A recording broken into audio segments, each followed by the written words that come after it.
Bryce Harper was generational. Imagine Bryce Harper today at East Coast Pro or area code games, even something along those lines. Imagine that today in today's social media world, in an NIL world. He would have cleaned house, right? He had it. You just knew it was going to happen. Rarely do you see a kid come along like that. My advice again to the kid would be take it in, do your work, make sure you play hard, do as best job as you can, speak well, speak your mind, but continue to learn.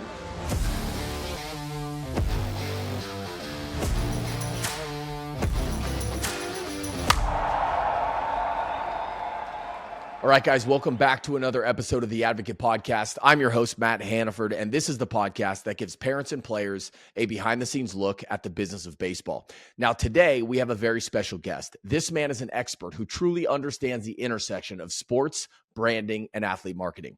Charley Stobbs is the head of sports marketing at Adidas for both football and baseball. Charley's been deeply involved in shaping the way that athletes and brands connect. His career has been nothing short of impressive, having spent time at Nike and Marucci before joining Adidas. In this episode, we're going to break down some crucial topics that oftentimes get overlooked or misunderstood, especially when it comes to NIL and athlete marketing. Now, we're going to talk about his journey in sports marketing. We're going to talk about how Adidas chooses the athletes they work with, and also what players need to know about branding themselves the right way. We're also going to talk about how NIL is evolving differently in football compared to baseball, something that I think oftentimes causes a lot of confusion for parents, and how events like East Coast Pro give Adidas and scouts a firsthand look at future stars before they hit the draft. Now, beyond that, we're going to explore how sports marketing has changed over the years, what's coming next, and where Adidas sees the future of baseball headed. This is an episode that is packed with insights and value that every player and parent will benefit from. So without further ado, let's welcome Charley Stobbs to the podcast. All right. We are joined today by Charley Stobbs. Charley, appreciate you coming on the podcast. Thank you very much for having me, Matt. It's good to see you. Yeah, likewise, man. I feel like every time I see you, it's always around the winter meetings. It's nice to kind of get you out of those elements and get you on neutral playing ground, right? Well, hey, I'm in the office and it's snowing here in Portland, so I'll take it. Any chance to get out of the cold. I love it. How I obviously know this, but I think it's important for the listener. So you've been someone who's bounced around from a few different companies in the space for a long time. How would you describe the role that you hold at Adidas right now? So I am currently the U.S. Sports Marketing Director for Adidas Baseball and Adidas Football. I took football on the last year. So in my role, it's about dealing with athletes, agents, partners in the communities, in the football and baseball communities. We have Little League that we're the major sponsor of, East Coast Pro, organizations like that from those partnerships. So I work on leading that in a group, a really good group, across the board in both sports. So give these listeners an idea. Obviously, my target market or the people that seem to listen to the podcast the most are amateur baseball players, obviously a lot of parents as well. So what does your day consist of? I think people kind of think, sports marketing director, they may assume a lot of stuff, but like, what does any given day entail? Yeah, I think what people assume is certainly based on everybody's social media and IG posts, everything looks like you're at the ballpark every day and just enjoying the best of times. And, you have the best seats and you spend your time with all of the athletes. And there is a good amount of that. To be fair, I've been quoted before saying, hey, everybody think it's all fun. And I'd say most of the time it really is a lot of fun and it's great. I'm fortunate in a world that my days are never the same. There's never two the same. We have over 100 athletes in both sports under contract. So dealing with the agents on that side of things to make sure the athletes are taken care of on field. We do a lot of internal meetings with our brand comms team. What are the marketing plans going to look like in spring training? What are they going to look like for the All-Star game, the postseason? The same thing. We just left the Super Bowl in New Orleans. So we have brand comms teams that we work with internally in both sports. So there's a lot of meetings on that. A lot of meetings on product, right? You don't win if you don't make great product. And fortunately, we're in a spot here at Adidas where, both football and baseball are making a lot of great products. So I'd say a lot of times it's you're always looking down the road, what's coming next. And I'm big on preparation. I'm big on being organized and, where are we going? So we have those meetings internally. But there's a lot of external things too, like what does Little League want to get out of the year? So we have a monthly meeting with Little League. We have monthly meetings with East Coast Pro. We have a tremendous partnership at the grassroots football level with OT7. So, you want to know what's on that. We're planning on that Poly Bowl, All-American Bowl, HBCU Legacy Bowl, which is coming up in the next couple of weeks back in New Orleans. So, when you put it all on paper, you're like, wow, there's a lot of things on people's plates here. So no 2 days are the same. So when I saw you last, like I said, we were at the winter meetings, and you were, I believe it was right before the Heisman Award, if I'm not mistaken, right? It was right then. Yeah. As we talk about kind of football and baseball, an interesting conversation I think we could have is a lot of these parents, they see what's going on the NIL side in football. And I think people and parents make assumptions that it's probably the same in baseball. And obviously from our perspective on the inside, we know that it's different. But how would you describe the differences between both sports? So you look at, we've been fortunate here this past year, right? With the partnership that we just created and developed with Travis Hunter. Travis is at a different level, all eyes on Travis everywhere he goes. And I've been with him in a number of places, from the Heisman in New York, the Poly Bowl out in Hawaii. He attended that as well. And then at the Super Bowl in New Orleans, he was there again. All eyes are on Travis. So an NIL agreement with him, when he has so much focus, so much impact, is much, much greater than, some of these younger players that are in, the high school level in baseball, or even the college side in baseball. Football players are closer to their sport. There's more eyes on television on a Saturday when you're seeing them play. There's more eyes on them when they get to the NFL. And what separates the two really as well, Matt, is that you have to go through this thing in the baseball side called the minor leagues. Right. And in the minor leagues, if you're in Beloit or who knows where, you kind of get lost and forgotten. So the importance of the football players is just much greater. There's more eyes on them. Yeah. So I love that you said that. There's more eyes, because for me, so when I started in this business, 2 decades ago, there was no social media, right? And so it was primarily about, from equipment companies' perspectives, it was like, all right, well, who are the better players? Maybe we're going to target those guys. And while that's always important, obviously the skill of the player, I think with social media, what's interesting now is obviously you have like the follower count and who is paying attention to what player.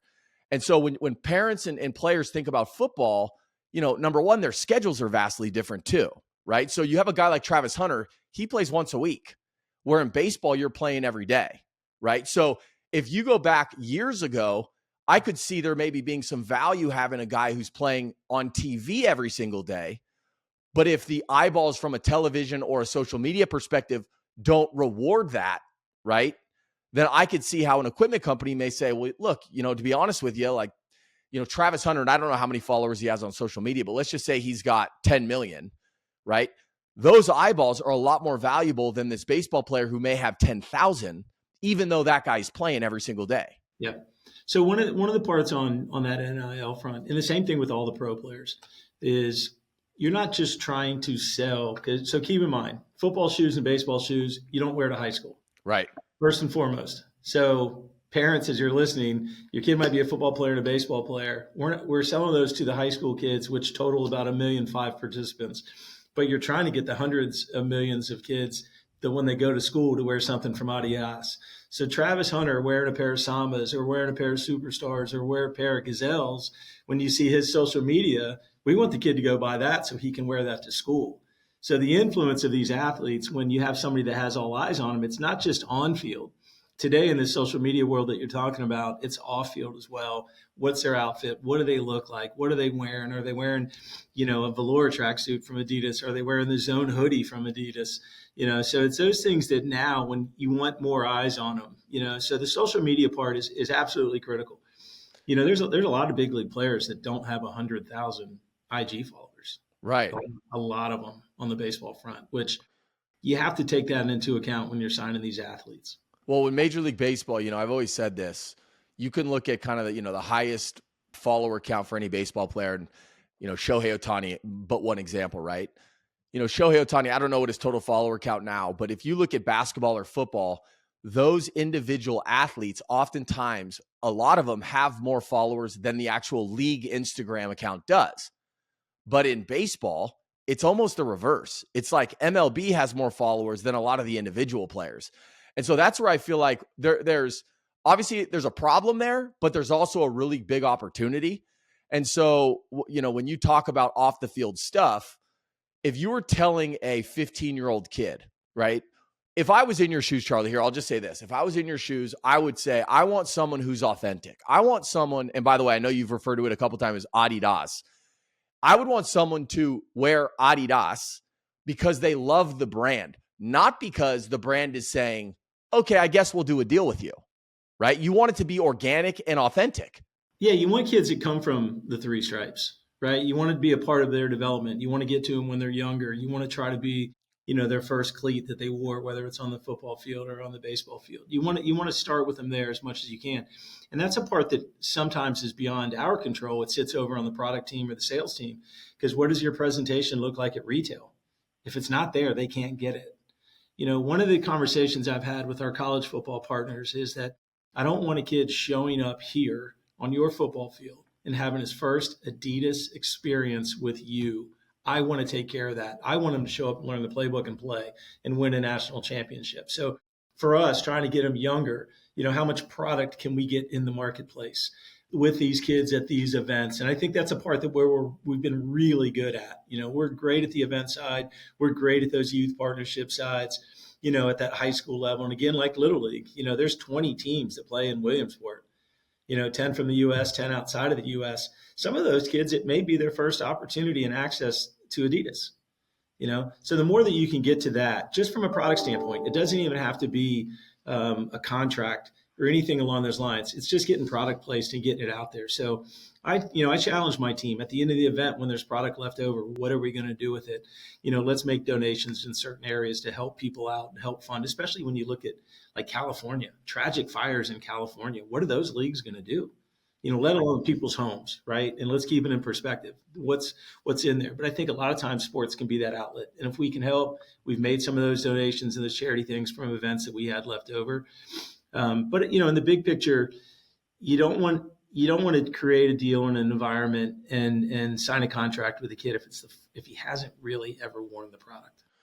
Yeah, and I think that's something that gets lost on these players sometimes. And that's why I love this conversation because, we're oftentimes talking to kids who are amateur players and they come right into professional baseball and, their first question is like, hey, who could I wear?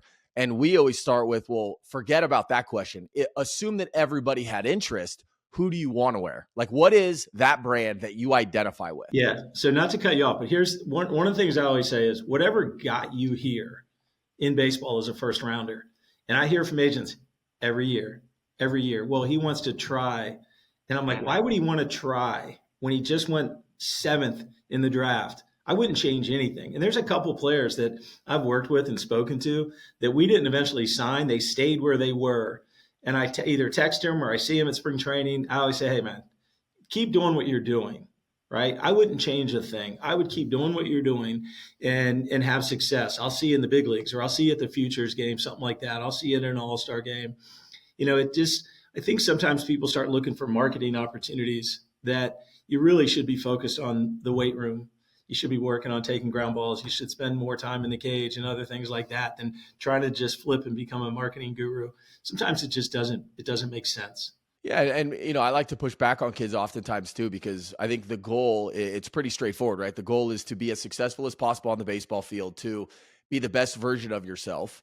And so I think you bring up a good point, because if what you've done up to this point has worked, you wanting to change or alter anything about your game. And it's funny because, yeah, the pair of spikes you're going to wear on the baseball field to do the thing that's going to pay you the money is extremely important.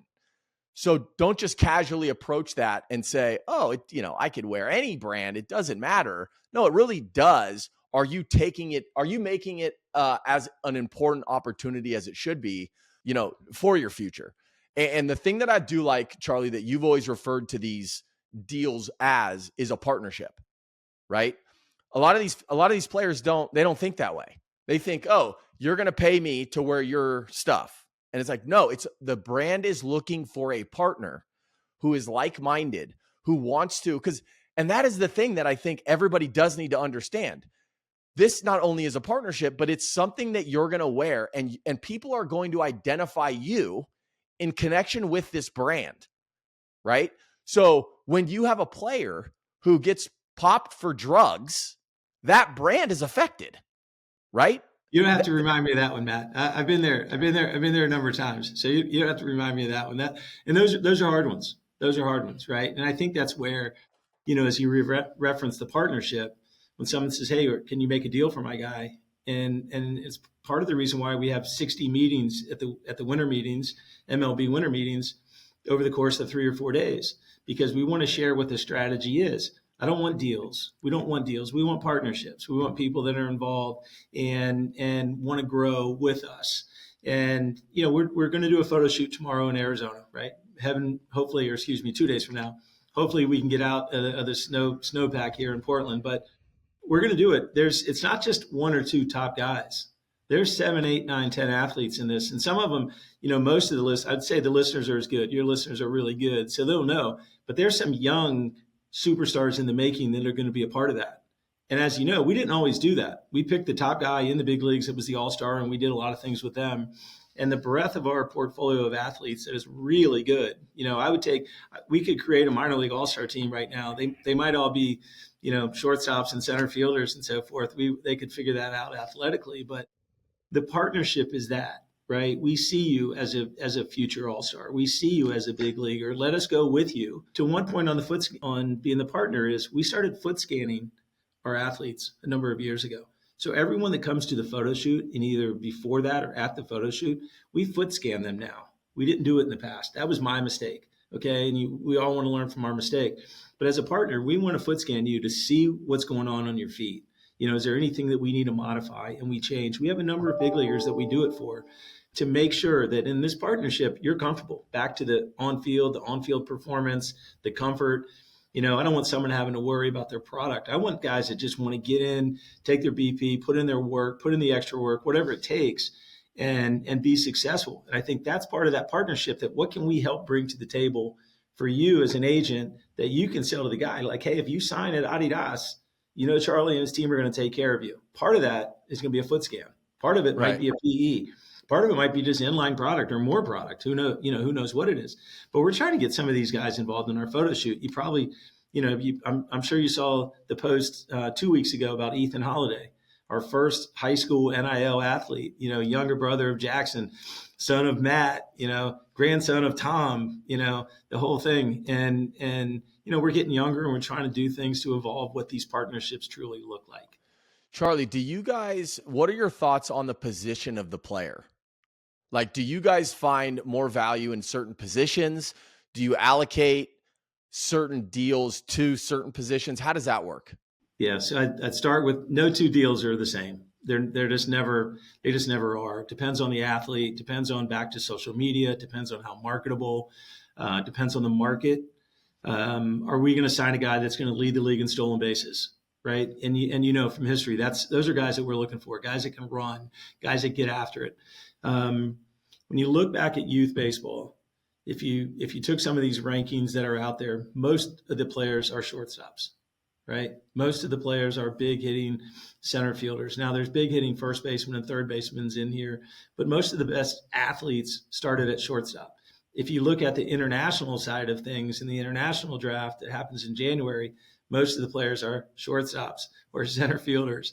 You can take a shortstop and he can play second. You can take a shortstop and he can play third. You can take the center fielder and he can play right or left. So it made it easier for us just to focus and go, hey, this is what we're looking for, right? This is what we're looking for. And if a guy moves to left field and he's a great left fielder, then, so be it. But when we try to get him at what today is 16, 17, 18 years old, the chances are good they're shortstops. Charlie, how involved are you once you do broker a deal with a player? How involved are you on the communication with that player? Like, do you want to get to know that guy? And the reason I ask the question is I think a lot of times players have their own vision of their brand, right? They look at themselves a certain way. Do you want to get to know that part of them? Like, do you find value in knowing that? So that's one on the baseball and the football side. That's important. I don't think you can know enough about the player as soon as possible, right? I always say, don't ask for the sale at the introduction, right? I'd want to know that kid, whether it's at East Coast Pro in high school or at a, OT7 event at high school with that high school level. The more you can learn about them and know about them, what it does is it does a couple things, I think. One, it builds a comfort level. The player having a conversation with somebody from a professional brand like Adidas, but then it builds a trust. They go home, they talk to their mom, they talk to their dad, they talk to their high school coach, and just say, hey, yeah, I know that guy from Adidas. I know that guy. I've crossed paths with him, at the ABCA show or the AFCA show. So the more that you can learn about them, the better. I'm going to this photo shoot specifically to spend time with these athletes, just to say hi, make them feel good, make them feel comfortable that, hey, they're here and they're doing their things and they're getting after it. I don't try to rack up everybody's phone number and be that guy and bother them and here and there. It's just not my style. They know where to find me. They know where to go. They know their agent. I'd probably spend, Matt, more time with the agent, just checking in like, hey, is so-and-so, is he good? Yeah, he's good. He's good. He's good. All right, cool. Let's just stay in touch. I joke a little bit that I might lead the league in minor league games attended. And compared to who? You put anybody out there. Put Okay. anybody out there. I think I'll say, not a scout though, not a scout. Cause I know they're out there every night, but I enjoy the minor league system. I enjoy seeing these guys when they sign and go play them in the Florida State League, or, my favorite ballpark in the country is the Hillsborough Hops, KL Wambacher. We're season ticket holders and I go all the time, but I don't go just to go, I'm there at 3:00. I'm watching BP. I'm on the field. I'm around. I check in on guys and see guys. And, a lot of times they're surprised a little bit to see that. But, that's, I want them to understand too that we're not just in it. And again, that goes back to the deal or the partnership. The deal, we sign it, it's transactional. You never see us again. Right. But on the partnership, we want you involved in a photo shoot. Hey, can we make this happen? Or can we do some other things? Or do you, where do we eventually get maybe on things like PEs? For a player edition custom product, where do we get on that? So when you know the person better, I think everybody makes better decisions that way. Well, and I think it's important for players to know too, you're in the clubhouse, right? You talked about getting to the Hillsborough Hop game at 3:00, like you're around. And the reason I think that's important too, because sometimes players broker deals and they think, oh, that just means I wear this spike or this glove during the game. Well, no, not necessarily, right? If it's a shoe, there's an expectation that you're wearing the shoe when you're going out and hanging with the buddies, right? And it's, again, going back to the social media thing, your picture is going to be taken all of the time. So when a brand puts themselves out there and they want to partner with you, it's not just, oh, you're going to wear this, between 7 and 10 o'clock at night every single day. Yeah, it's 24 hours a day. You signed it. Every now and then you have somebody that wants to try something different or do something different. There's a lot of eyes on it. I don't like being the police. I don't like being the police. I might have to be the guy that makes the phone call at the end of the day to the agent and said, hey, I'm going to send you a picture. And that's your warning. That's it. It happens. You see it sometimes on some younger kids and you're like, hey, you might want to call this guy and share with him what it is and what it's all about. I don't take it personally. I mean, they're young. You look in the draft and you go in the first round, you got $1 million or $2 million or $5 million, whatever it is, and you go buy some things, and maybe it's something that inspired you to get there, right? I don't want to take away from that. I hope I can help inspire you to the next level, and we can do some things together. Maybe your inspiration was to be in a commercial or something along those lines. It's give and take. I get it. The veterans that wear it, you already know. Of course. Yeah. So question for you as it relates to the All-Star games. Do you guys, what is the All-Star game for you? Obviously there's more eyeballs on that game, maybe for, you can argue that depending on the team you're on, maybe the Yankees get more eyeballs in other games. What is the All-Star game though for you? I mean, are you guys trying to be more creative than other brands, or how do you guys think about that? Yeah, the first part is when you look back and when you're signing an athlete, we have the conversation internally. If our expectation is you're going to make the All-Star game, if I'm going to offer your guy, I'm hoping he's going to make the All-Star game, right? And anything below that, you're like, well, you're losing marketing value. Most kids, back to the social media side, don't watch a lot of games on TV, but they'll watch the All-Star game. So now at the All-Star game, you have a high school All-American game. You got that. You got home run contest, which everybody wants to watch and everybody sees. You have the game itself, but you also have the draft. right? So around that time, you got to be really good. There's a lot of eyes around that All-Star game. So you play the futures game. So that's an incentive for us. If you make the futures game, hopefully it's just the beginning of a storied career for you. So it's back to those same athletes. There's only two shortstops that start the game, right? Out of 30 teams and 150 minor league teams or whatever it might be. There's a lot of players in the game. There's 12, 13 million kids to play. There's only one American League and one National League starting shortstop. So, you try to get those guys and be relevant. But yeah, we have stories every All-Star game about something. We got some cool stuff happening this summer that we're excited about. Can't share with you. Maybe I'll show it to you if you show up in Portland one day. We'll run you through the whole thing. Some inspiration to get out here to the Northwest. The All-Star game is an exciting time. There's just so much going on. It's overwhelming, to be honest with you, I think. But it's an exciting time. Home run contest never fails. Players could benefit from being, have some common sense around it too, right? Like, why would an equipment company really value the All-Star game? Again, it's the eyeballs, right? Yeah. I think a lot of times people, especially with social media, they know that, reels are important, right? These little, call it a minute-long clip of you doing something is extremely valuable. It gets shared a lot. So Oscar Hernandez, right? Look at Teo. Yeah. Teo won the home run contest and then won a World Series. And we put his picture on a billboard in LA. Right. That's a pretty good year for somebody, right? That's a lot of eyes. That's a lot of focus, right? Because the home run contest, everybody watches. The game, you're kind of in and out. But young athletes, young players that we see, they watch that home run contest. So, to have somebody like him in there and then to win it, it's pretty badass. That's great. How do you handle a player, let's just say who comes up in the minor leagues, who's with Nike, and this guy now is rookie of the year, signs a big contract, and he says, or his agent says to you, hey, he doesn't want to be with Nike anymore. He really would love being with Adidas. Is that because I'm thinking about it from the perspective of, has he already branded himself as a Nike guy? And what is the challenge of now having to rebrand him? What's the thought around that? It's happened. It happens quite a bit, actually. You kind of go in and go, okay, does he really? Or are you just chasing the dollar? The money, yeah. You probably should have signed the offer 3 years ago when we made it to you, and now you're back. Nobody really gets branded in the minor leagues, right? There's a couple guys right now that you could say that I think are doing a really nice job for themselves on the minor league front, but usually it's a wait and see till you get to the big leagues, and it's tough to pick who's going to win Rookie of the Year, who's going to make the All-Star game. It's tough on those sides. I think you really got to be a very unique player for us to be involved in someone like that, because what you have to look to is the same way. Sometimes I look at myself, Matt, as like a GM of a team. Mm-hmm. If I have a really good shortstop, is there anybody better than my group of shortstops? You look at the marketing side of things. You look at what you're going to do at retail, presentation, and displays. What are we going to do on Adidas.com? Is this player going to push any of those players out that we're already vested in? If he's not head and shoulders above them, then we maybe don't need another guy, right?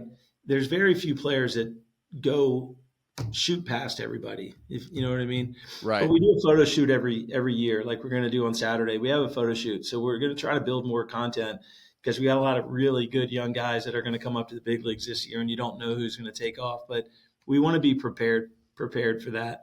But you're always looking for brand fits. It always happens. There's a lot of guys that maybe didn't have an agreement, or maybe they had something expiring. And so we're open. I'm always open. That's why we meet with everybody in the winter meetings. You may not have the guy right now. This is our strategy. When you do have the guy and he fits, just call us. We want to do business. We're open for business. There's no doubt about that. So going back to, I want to talk about the East Coast Pro. You've mentioned it a couple times. And I can say this, I'm just speaking freely here. This is the one event that I would say almost every single kid that ever goes says that was the best event all summer. Tell us a little bit about what is your guys' role in that event? And then how do you use that event to really get to know the players to figure out, is this a guy that we want to maybe do something with in the future? Yeah. So I'd have to, right off the bat for East Coast Pro, give tremendous props to John Castleberry, who was a longtime scout, ran East Coast Pro, I believe, for 25, 26 years. And he handed over the reins last year to Sean Gibbs, who's with the Royals. And John was really good to us. as a brand. I'm very supportive, encouraged. I love the event. Maybe the best week of the year that we get in Hoover, Alabama, right? If I'm all my travel and I say the best week of the year is in Hoover, Alabama at the Met is great. So many things happen there. They allow us in the marketing side of this. We provide all the on-field product, footwear, socks, the entire uniform, the headwear, batting gloves, and all of it, right? But then we also give the kids off field. We set up a players' lounge where you can get your haircut, a hydration station, a customized T-shirt, customized footwear. It's Christmas for a kid to not go. If you're invited to East Coast Pro and you don't go, it might be the biggest equipment mistake. You don't tell your parents. Don't tell your parents, right? Because it's a bad deal. But what we get there is access to the athlete 24 hours a day for 5 days, the same way the scouts do. They're very gracious to us. They allow us in the locker room with the player. We sit in the dugout with the player. We can sit up in the players' lounge, the Adidas lounge with the players. And that's back to your point a couple minutes ago on trying to develop these relationships with them. I want them to know who we are. I want them to be comfortable. So we divide and conquer. There's probably no less than a dozen Adidas employees there at this event. We identify players going into the event that we say, hey, this guy's probably a fit for us in the long term. Might be a shortstop or a center fielder per se. Might be a pitcher that's there. They're all draft eligible, right? They're all, the reason they're there is that there's 450 scouts that said, I see something in this kid and I want him to be here. So it takes the scout away from us, from the on-field side of it. What we have to figure out, is he a good kid? Is he marketable? Do we think he's going to go in the pro game? How is he going to develop? Because you can look at him now, and I've seen players there, to be completely honest, man. I've been in baseball my entire life, right? My father was a big leaguer. He was a coach. He scouted for a little bit. I can't predict who's going to be any good. I've gone there and sat on the, right behind home plate and went, I don't see it. I don't know. And the next year, the kid gets taken 7th. Right. And 2 years later, he's like picked a click to be the big league guy, rookie of the year. And I'm like, I'll be honest, I didn't see it. I signed him because everybody else said he was great, So a lot of things about East Coast Pro work in our favor. I don't want to leave out the staff at East Coast Pro and how good they are to us. Sean and Kellen and Arthur and Rich and everybody there that allows us this opportunity to do what we do. I set the bar really high for my team to talk to these kids, to answer questions for them, because they have these same type of questions. Hey, what's NIL look like? Or, hey, what does a shoe deal look like? Hey, what do you guys think about this or that? I always make sure that everybody's really positive on the experience. I want them to have a good time. But the 450 scouts that show up, Matt, where I go in the stands and I start to develop these relationships with all these people, and they're again more than gracious with us, the time that they provide. So when that kid that I didn't think was so great goes in the draft 7th or 9th or 12th, I can call him and go, okay, clearly you saw this. Tell me what you think, and how long is it going to take for this guy to get to the big league? So it's a great source of information. But it's the other thing too. It's fun. It's fun to watch. I mean, I go to baseball games, so you're sitting there and seeing stars. I'm going to big league games now and seeing players that I saw in the game a few years ago. So if you had a son that was at the East Coast Pro, and let's just assume for a second you were just a dad, you did not do what you currently do, and you heard that this company is at this event, and they obviously sponsor the event and they provide all this equipment, and let's say your kid really wanted to deal with that company, what's the advice that you would give your son? So one, it starts on field, right? And again, you don't have to have a great East Coast Pro to be somebody. There's a couple names I won't mention, but a couple guys that kind of were just so, but eventually were good. Just maybe in those few days they didn't have it, because these kids are playing a crazy schedule, as you know. And you're looking at the first week of August. They've been going at it. Their high school season, then in June, then in July, and now here you are, August 1st. So some of them have really been getting at it. I always like the kids that want to talk. It was the same thing with my children. I have great kids, and I still love that I see their friends and they want to talk. I always liked that kid that wanted to come in the house and talk about marketing or sports marketing or sales and things like that. So I would encourage them to talk. A lot of times I hear from the agents in the stands, hey, my guy's playing second base on the Padres team today. Make sure you talk to him and all that. I talk to all of them. And, I try to talk to all of them. Somebody does, but I would tell them to be proactive. But going back to what happens on field, I am given a few minutes to talk during the opening. And I tell the kids that I've been doing it for a long time. And the one thing that I know that you have to do while you're here, regardless of what you feel your play is hustle your ass off. If you roll over on one, run it out, beat it out to first base. If you feel like you got to dive for a ball, dive for a ball. If you got to steal a base, steal a base. Just give it your effort, because that's what you're being graded on, right? You can't coach those type of things. Kids just have to naturally do it, right? You might go, 2 for 13 or 2 for 18 while you're there, but if you're hustling, you're working, you take good swings, and you're a good dude, people are gonna see it and stick with you. I think a good rule of thumb too, if I was giving anybody any advice, would be more focused on being interested and not interesting, right? And I think that happens a lot these days. So many kids, kind of everybody, I guess, they want to exude some level of authority, confidence, whatever it is. And so they're trying to maybe hold themselves out as being something that maybe feels a little inauthentic. And so instead of worrying about that, why don't you just be interested in who you're communicating with, whether that's a scout, whether that's a coach, or whether that's you, Charley. And they're like, hey, Charley, so you're here obviously handling, this stuff for Adidas. Tell me about what you do, and really just genuinely want to know. Yeah. What does this look like? There's players that do it. And I sit in the dugout not every game, but most games you sit in that dugout, you have those conversations with those kids that they'll say, hey man, what do you do? Do you know this player? Or do you know that player? One of the things that I would share again, Bryce Harper was generational. Imagine Bryce Harper today at East Coast Pro or area code games, even something along those lines. Imagine that today in today's social media world, in an NIL world. He would have cleaned house, right? He had it. You just knew it was going to happen. Rarely do you see a kid come along like that. My advice again to the kid would be take it in, do your work, make sure you play hard, do his best job as you can, speak well, speak your mind, but continue to learn. That's what I love about East Coast Pro. I've seen these scouts at the end of the dugout take a guy, put his arm around him after he either struck out or he walked a bat or he did something, made an error in the field. And then you see the kid turn around and walk back, and it's like he's new again. Don't let that one play define your experience, right? Don't let one event define your summer, right? Because it can't, but keep working, keep going. It's just, this is a step in the process, right? Some kids feel like maybe they're looking for marketing. Marketing will come. Marketing will come. It will happen. If you're the dude, it will happen, right? So keep focus on what's going on field. Control the things you can control, what we always hear about, right? Have a plan is what I would say. Have a plan. What's your plan? Is this part of your plan? Going 0 for 4 today, was that part of your plan? Probably not. But the effort that you gave was the plan. Keep giving that effort. You won't go 0 for 4 tomorrow, right? Keep doing it. You kind of answered my next question, which was going to be, if you're speaking to a parent, at what age would you advise them to start thinking about or worrying about maybe some athlete branding stuff? And it sounds like, based on what you're saying, the focus needs to be on the field and let that almost take care of itself once the performance is kind of already handled. Is that did I hear you correctly? Exactly. And I see guys signing NIL agreements and things earlier and earlier. We're a part of it. Again, there was Ethan. We're about to do more of it. It's going to come up again this summer.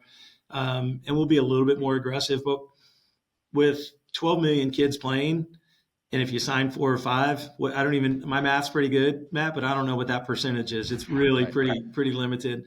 I think that you got time for that. I've seen kids that get drafted, and you see pictures of cars and watches and jewelry and so forth, and that maybe motivated them, and I'm great for that.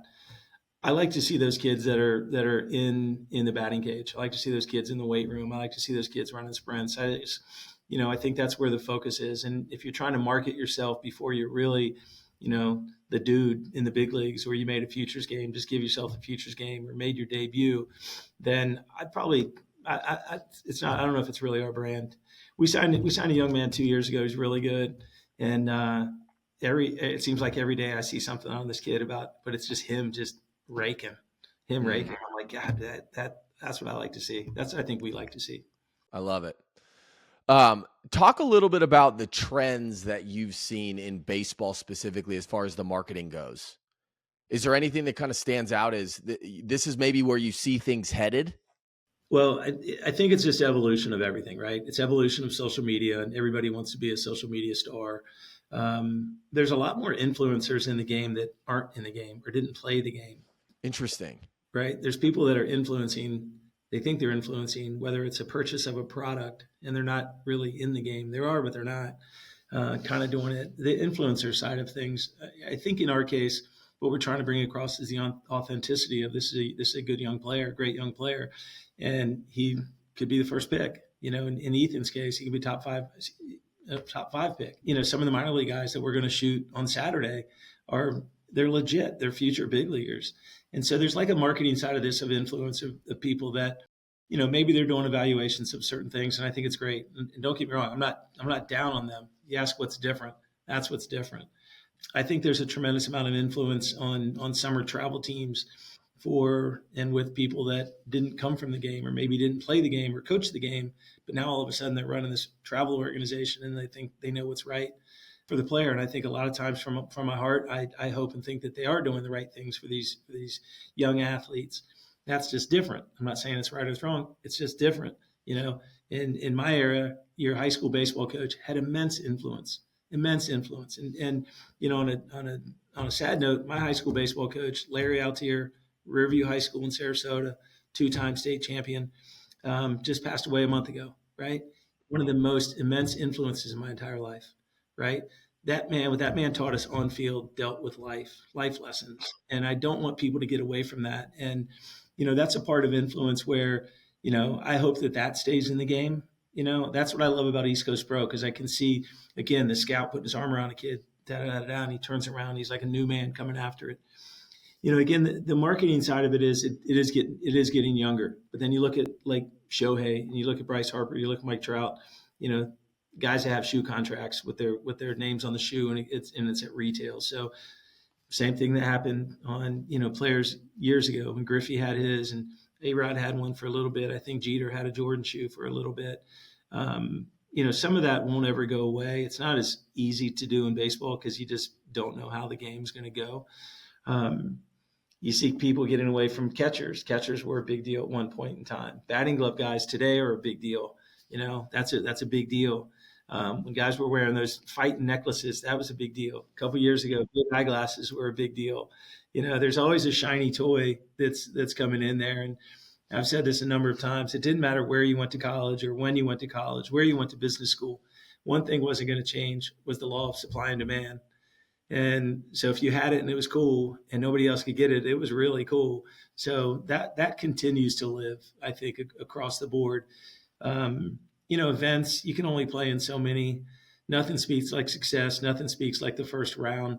When you have first rounders, that's a big deal. When you have all-stars, that's a big deal. When you have World Series MVP, and I think of Corey Seager for us has been immense and great for our business. Those things are never going to go away because those are the winners. And that's what it's all about. And I think that's what everybody's striving for. Yeah, I think where I get excited with the popularity that is social media and how that's continuing to catch on is, going back, and I've said it again, in this podcast, it's the authenticity. It's the fan being able to get to know on a really personal level what this specific athlete is about, right? And you go back years ago and the fan, unless they wrote a book, like they're never really going to understand really what the player was about or what made him tick. And now I feel like it's hitting you in the face every day. So I look at that like a tremendous opportunity, but with every opportunity, there's also this ability for the player to maybe say, oh, let me make myself out to be something that I'm not. And that's where, for me, I want people to kind of hear, Charley, you're on this podcast talking about like, you see stuff. No one's going to fool you into thinking that you want to be with Adidas when you really don't. You're going to know. Everybody sees it, right? Everybody sees it. And I think that's a stressful piece, though, the social media side of it. Again, to maybe veer a little bit from what we're talking about. The social media side can be stressful, not just for athletes, but all kids today. Sure. I have young kids too. So, I mean, there's a stressful part of that. Like, you're supposed to do this. If you're not doing that, you're not good. If you didn't make, this is what I don't like about maybe one of the few things in the baseball environment. If you don't make that travel ball team at 12 years old, do you quit? Right. If you don't get a D1 college offer, do you quit? If you don't get drafted, do you quit? I hate that people quit because they feel like maybe I didn't make that team and I can't play. And the perception is that if you're not playing on that elite travel ball team, take some kids, and we all know them, right? I went to high school with a guy that was throwing like 76, and then 2 summers later in our summer league, the guy was throwing like 94. And they eventually he had no scholarship offers out of high school, but he just loved the game. And he eventually got drafted. And I think he played like 7 years of minor league ball with the Red Sox. Right. Had he quit, I mean, he was that close to the big leagues, and that's part of the social. Like people are like, well, you're not playing on the team, so you get made fun of.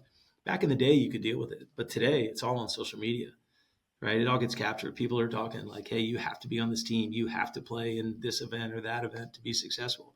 There's guys in the big leagues that, that didn't play at East Coast Pro. Don't have a problem not playing at East Coast Pro, right? I have the conversation with some of the scouts on a couple of guys that I pick out here and there. I'm like, he played East Coast Pro? And they're like, no, we missed him. I'm like, damn, it happens. Wow. It happens. So that's the point of like giving the effort. Don't quit. Keep working. Just keep working. High school, when we talk about like transfer portal, we haven't got into that. But high school kids are being recruited less and less because if I'm the coach at any D1 university, I can pick my players that already have, maybe now they're 20, they're not 17. I can take a 20-year-old and slot him in and win the national championship. Paul Skeens didn't start at LSU. Right. Saw where that one ended up. Pretty good, yeah. Right? So it's don't quit. Take that JUCO route. Take the JUCO route if you can. Take the D2 route, the NIL route. Take it. Just keep playing. Keep playing. Don't shut off your social media and just keep playing. Keep working. Driveline baseball is one that I have tremendous admiration for. Right? How things have developed over time, and you look at Driveline, what those guys have put together. I kind of feel like at my age, I might be able to crank it back up again a little bit. Maybe I can be a minor league VP guy. Yeah, maybe you can go to Driveline and then make a comeback. I don't have much to come back from. That's the problem. There's not much to come back from. But like, look at that. Like, look what they do. I mean, you see guys that have been in the big leagues that struggled a little bit, and then they have these season training throwing programs, and then you come back. It's like you just needed to figure some things out. Tremendous admiration for them. Yeah, there's so much information that if the player wants to listen to the noise. Yeah, the noise is going to tell you that you got to hang them up, right? The noise is going to tell you maybe you're not good enough. Yeah. And that's why I think at the end of the day, these scouts, and this, Charlie, obviously your dad played like you talked about, but you've been around the game and you know what happens with these meetings with scouts and players. They want to get to know like, hey, what's under the hood? How bad do you want this? Are you playing because you love the game or are you playing because you want to make a lot of money? That's a difference. And you could do both, right? You could really love the game and make a lot of money. But if you're playing this game merely because you love everybody saying you're great, at some point you're going to hit a wall. Right. And and there's going to be so much evidence that's going to be telling you it's time to stop. And if you listen to that, you're done. Yeah. It's not going to work out for you. I mean, I love the stories of the guys that got like Rule 5 or JUCO guys and things like that. And, Ryan O'Hearn. Sure. Great example. Look at Ryan O'Hearn's career, and you go, that guy stuck. That guy stuck with it, That guy stuck with it and worked his ass off. Now he's a key dude in Baltimore. And look at the past couple of years that they've had. Look where they project to go in 2025. Those guys only get better. And you look at O'Hearn's career and you go, I would take that. I'd trade it all in for that career. Yeah, there have been so many guys like Ryan O'Hearn who earlier in his career, there was plenty of evidence to say that, yeah, hey, man, am I good enough, right? Should I shut this down? Wasn't playing a lot in, what was it, Kansas City, I want to say, right? Wasn't seeing the field a ton. And now, go look at him. Yeah, this guy had a phenomenal year last year. And, hey, sky's the limit. Yep. Because here's what else, too. You're still there. You're still there. You still got a locker. You still got a uniform. You're on the 40-man. You're on the 26. You're there, bro. It's you can do it. You're there. Well, now you have evidence too to look at to say, well, if I could do that, if I could overcome what I just did, then what's to say that I can't be an all-star, MVP candidate, right?